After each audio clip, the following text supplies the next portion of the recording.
I auditioned about 1,000 girls from around the world, probably in 10 cities across North America and Europe. I found Sarah at the end of my European tour. She wasn't an actress. I had been really frustrated by all the actresses in France. So I asked a friend of mine who's a filmmaker, do you know anyone, even if they're not an actress, that could, take on this role? And it was challenging because they had to know Persian and English. They had to be okay with sex scenes and gay scenes and all these sort of different things. And she said, I know this girl. She's not, she's studying law, so maybe she would be interested. And then I met Sarah. And also the very last day of final callbacks in Canada, I got a video audition of Nicole. And I told my producers, I'm not going to look at any more tapes. We're done. It's the final audition. It's in like 2 days. And to just look at her, this girl's amazing. And I downloaded the video, and Nicole had no context. She just had one scene, and it was like Optifit talking through the video. It was amazing. And I called her. I'm like, the final auditions are in like 48 hours. Can you get to Toronto?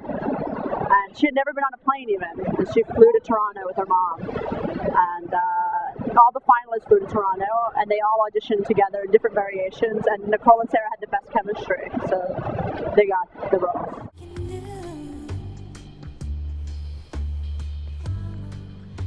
But follow the mind of our hearts. میریم کنار حال میکنیم. The film couldn't be shot in Iran because of the content, so it was shot in Lebanon, all throughout Lebanon.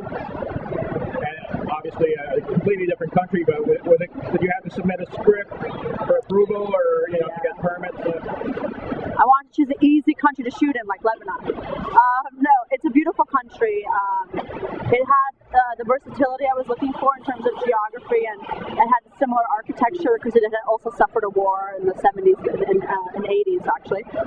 So it had a mix of like older architecture from like 19th century architecture and then a lot of modern architecture. And the people look a lot alike for the extras. So that was all of like the positives of the country.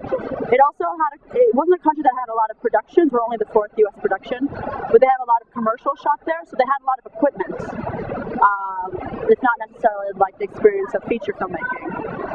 So, we kind of decided to go someplace that had a flavor of the Middle East, but that was more open-minded like Lebanon. But we still had to submit the film through a censorship process, which we ourselves censored to go to the censor. How do you work that? Do you cut out the controversial stuff so they don't see what you're doing? I just take out just end the scene a little earlier. Take out some scenes that might be a problem. Falling down. Once upon a time we were falling in love. Let me ask you about before the shoot or while you're completing the script about the Sundance Lab, which I believe was 4 years ago, and then after that the Tribeca All Access. You can just start with Sundance Lab and talk about that experience. Actually, it was the opposite. I did Tribeca All Access first.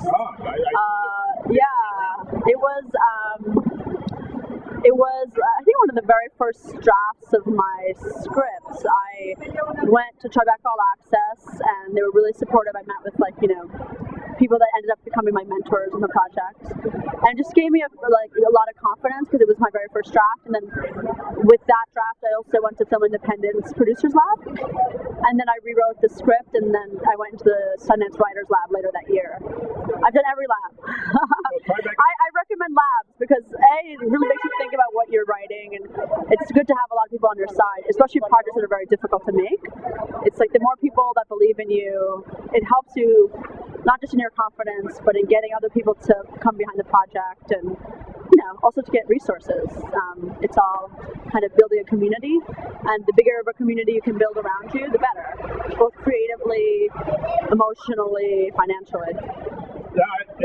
Correct me if I'm wrong, but I think Tribeca is sort of a fundraising thing. Tribeca All Access, and Sundance Lab is more like a mentoring. But there's overlap on both. Like a lot of people, I didn't didn't get financing necessarily through Tribeca, but some of those people became my mentors. They referred me to for other work. And in Sundance, it was largely creative. I kept in touch with my mentors. They read multiple drafts and saw audition tapes and came to see cuts of the film. But also Sundance, they provided me with grants. They provide grants to alumni and services and donations. And also, when you have the Sundance stamp, people are more likely to help out on many levels, from both financing the film, or if you need something given in kind, a camera or like dailies or something, you're more likely because you already have people who believe in you. So it's kind of like a vetting process, because a lot of these people get a lot of requests, so they have to figure out what requests to even look at. And I want you now, and I want you more than ever. Just take my hand. We can find our way together. جایی که آزاد باشی. There's no Now you won the audience award at Sundance. Some filmmakers, they like that. They like that the audiences love them. Some people, they don't care. They like the critics to like them. How do you feel about getting an audience award? Well, it's such a surprise. First of all, because it's challenging material. It's not in English, and we were in the American competition.